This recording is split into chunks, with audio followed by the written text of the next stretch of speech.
I want to tell you about a new podcast called Amuse News. Publishing multiple days a week, Amuse News is your source for food news, interviews from around the food world, and more. On the show, we'll be engaging with food storytellers, from chefs to advocates to people working in the field, and many more. Find Amuse News wherever you get your podcasts.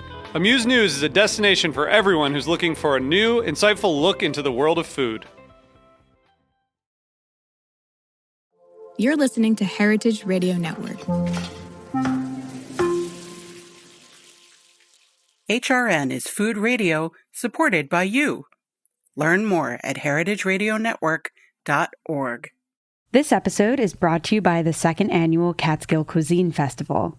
Visit catskill-cuisine.com to learn more and buy tickets.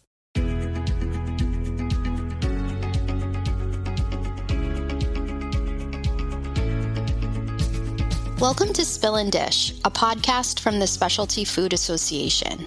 Founded in 1952, SFA is the leading trade association and source of information about the $194 billion specialty food industry. We champion the food producers, retailers, and other buyers who make up the specialty food world. If you want to know more about membership, visit specialtyfood.com. In each podcast episode, we want to share the stories behind the products made and sold by our members who are helping shape the future of food. You can listen and discover the inspiration, recipe, craft, culture, ingredients, and production methods that help answer the question, what makes specialty food special? I'm today's host, Julie Gallagher, Director of Content Development at SFA. We're so happy to bring you today's episode and also pleased to be working with Heritage Radio Network, a nonprofit podcast network covering the world of food, drink, and agriculture and expanding the way eaters think about food. Our guest today is Chef Jocelyn Ramirez, best-selling cookbook author, New York Times cooking contributor, and founder of Todo, Verde, a plant-forward maker of true-to-culture, non-GMO Mexican seasonings. Jocelyn was the winner of SFA's Fancy Face-Off pitch competition at the Fancy Food Show in January. Welcome, Jocelyn. I'm so excited to have you with me today. Thank you so much for having me. I'm excited to be here. Great. So something that really struck me during your Fancy Food Show pitch was when you said that the Taco Tuesday nights that so many Americans celebrate are inauthentic and really sort of veer from the way that tacos are enjoyed in Mexico. How are your seasonings helping to change that? Yeah, so a lot of people across the U.S. celebrate Taco Tuesday with things like ground beef tacos and hard taco shells with cheddar cheese and the fixings, right?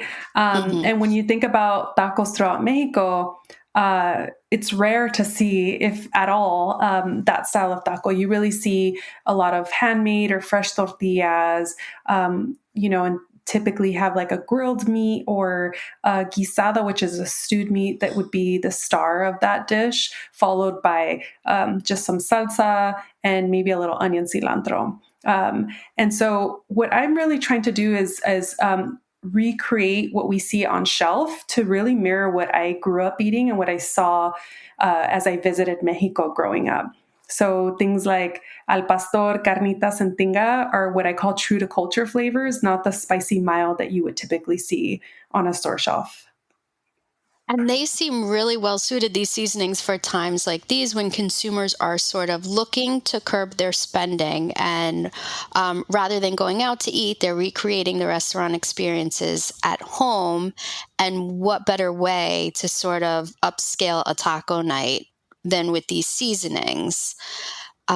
It's also really funny because I was talking a little bit ago to my colleague Gretchen, who I think you know, and she told me she made a delicious pot roast with your seasonings last week. So these really are versatile, and I'm sure there's, a million uses that consumers are finding with these seasonings. Yeah, absolutely. I've found that, I've found myself making things like garlic fries with tinga seasoning, so I've also made spice margarita rim, where it's like a mezcal margarita with our al pastor seasoning mixed with salt on the rim. So they really, really are very versatile.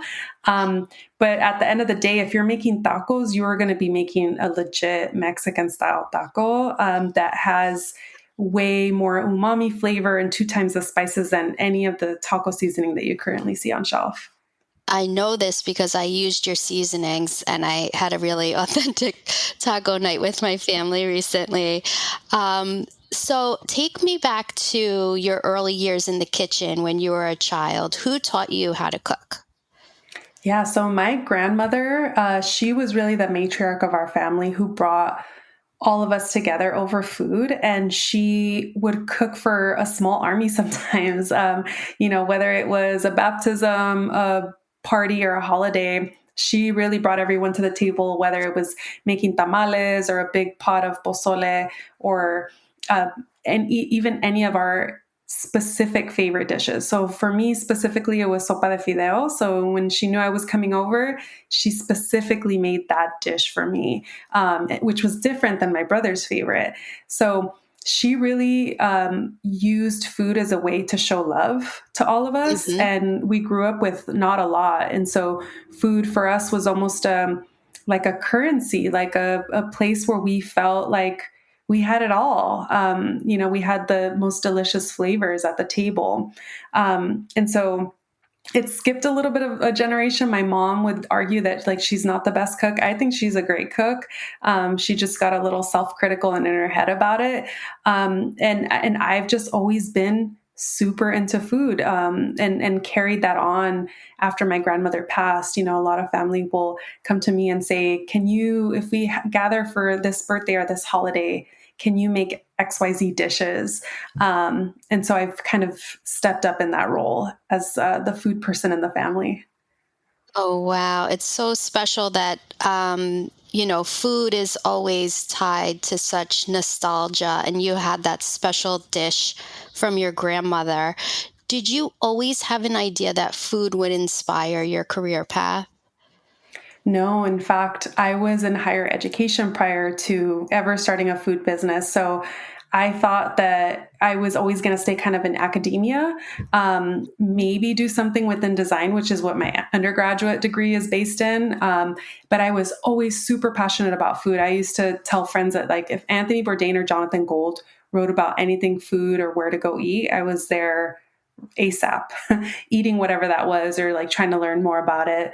And I didn't ever think that food would be a career path. And it wasn't until I started to deal with some preventable health issues along with my immediate family that I started to really look at food as more of medicine for us rather than just fuel or fun or anything like that. And so I started to eat more of a plant-based diet.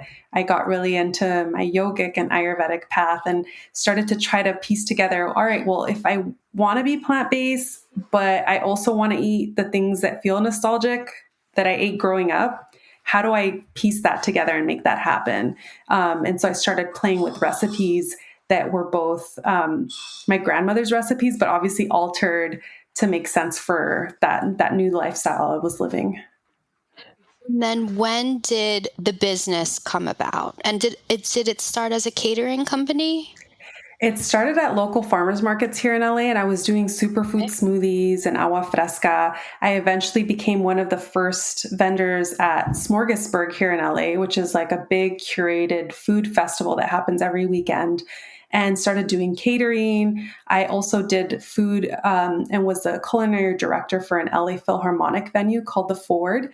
And all of these things really led to writing a cookbook that launched during the pandemic. And that really catapulted, my recipes to be prepared and cooked in a lot of homes, not even just throughout LA, but throughout the country, where people were sending me DMs like, hey, I don't have this ingredient here, but can I use this instead? And it just got me really interested in the idea of creating a product line, which I've always wanted to have, but creating one that makes sense with what my cookbook had to offer and what I saw people who were cooking these recipes what I saw that they needed. They needed easier access to all of the ingredients that I was listing, and they wanted to be able to do it really quickly with their busy lives. And so that's why I decided to launch specifically a taco seasoning. And this was just a couple years ago now.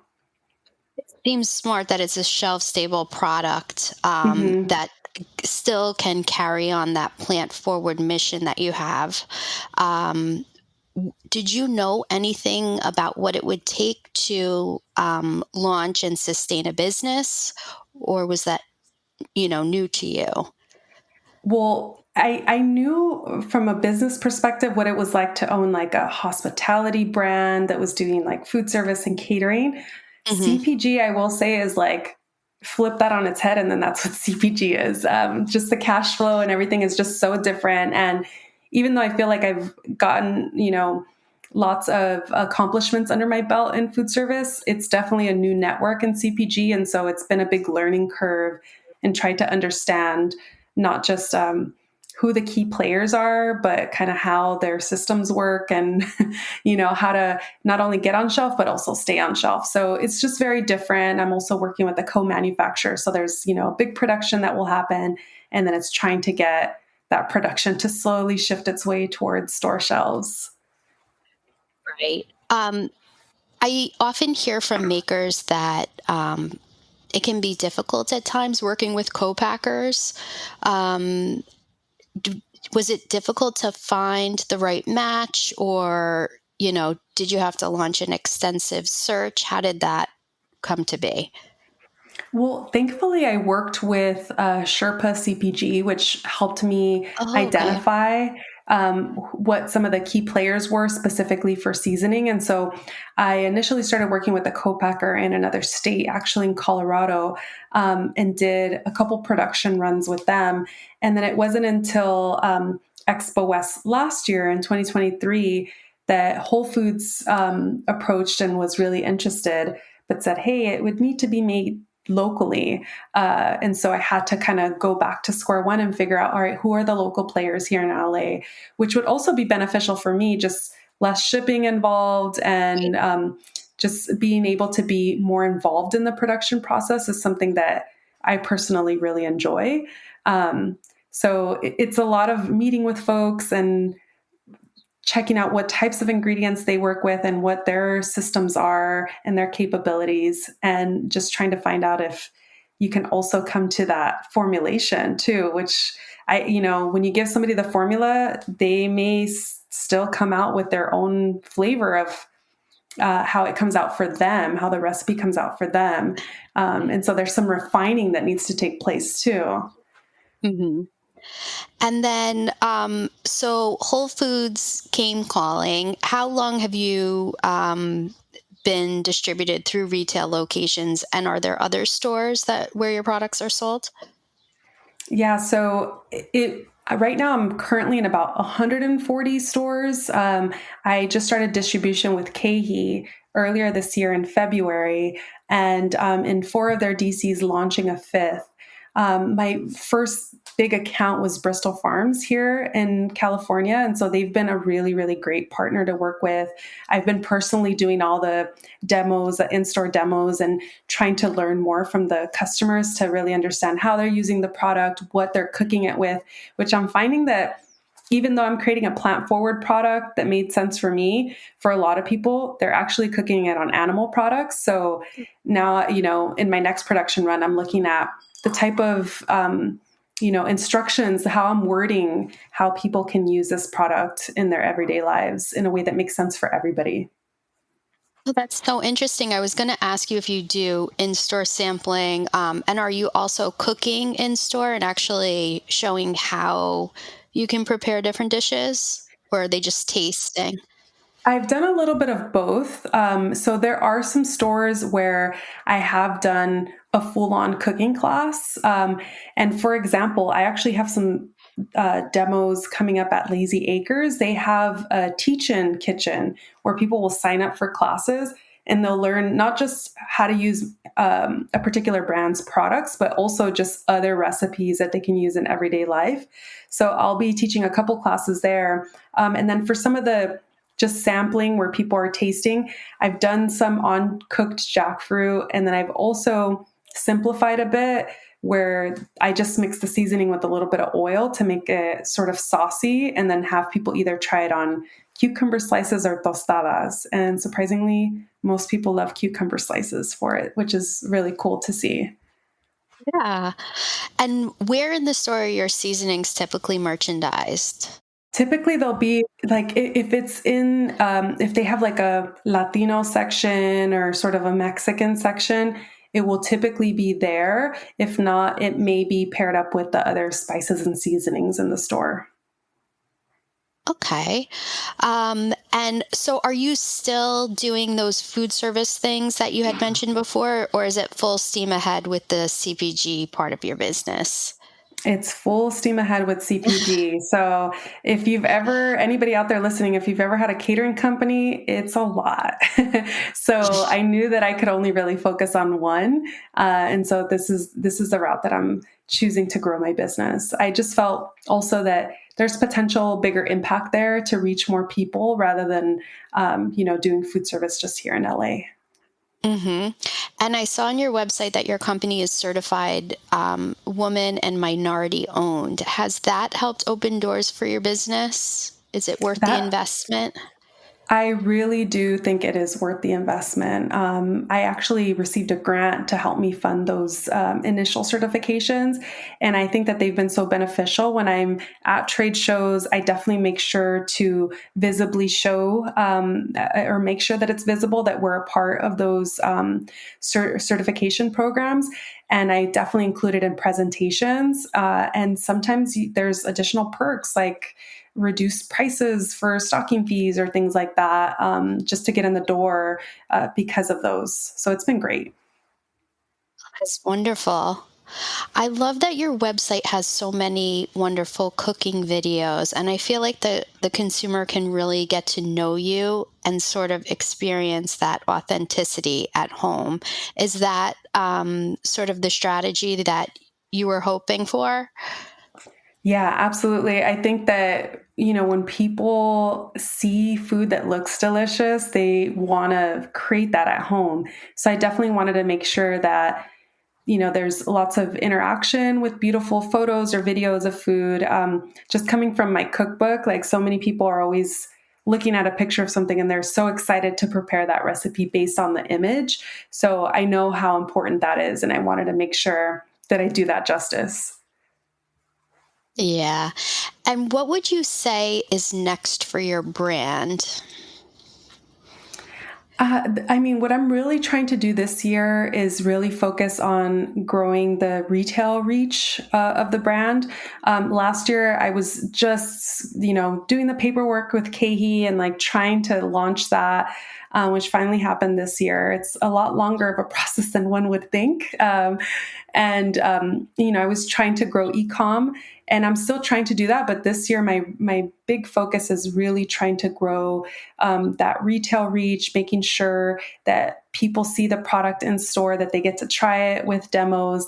A lot of people, taco seasoning might not be top of mind to them when they're purchasing online, but when they're in the store, it's like an easy, thing that you just grab and you know that you're going to use it sometime in the next week or two.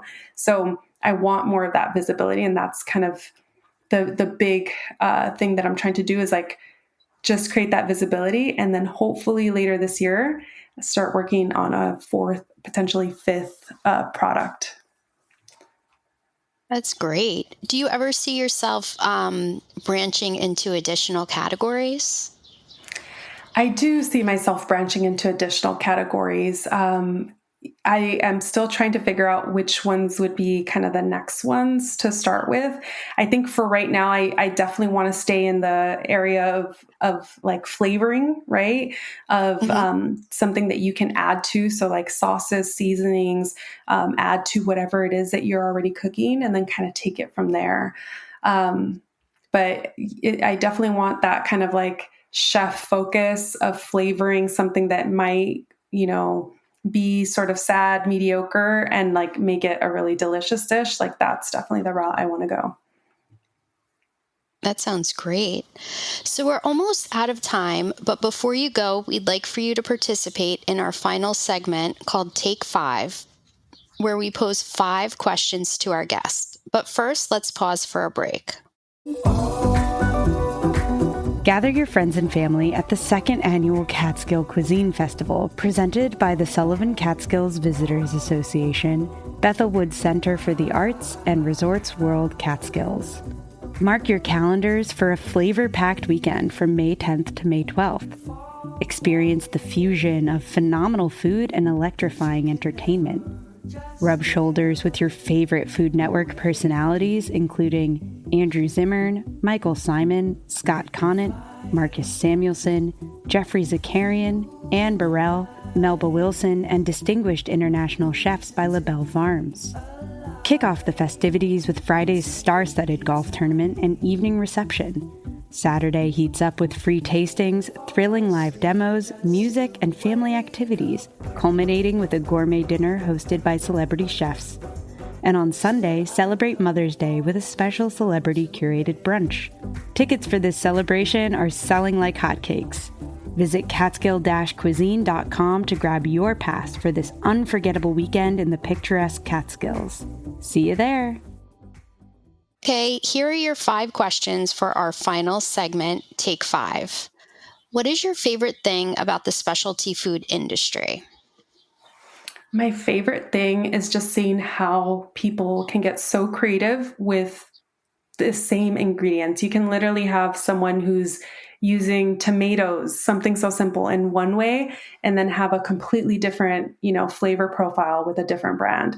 So I just love seeing the innovation, and more than anything, also seeing BIPOC brands come to the forefront and bringing in those like hard-hitting cultural flavors. And what's one thing that SFA has made easier for you as a specialty food business owner?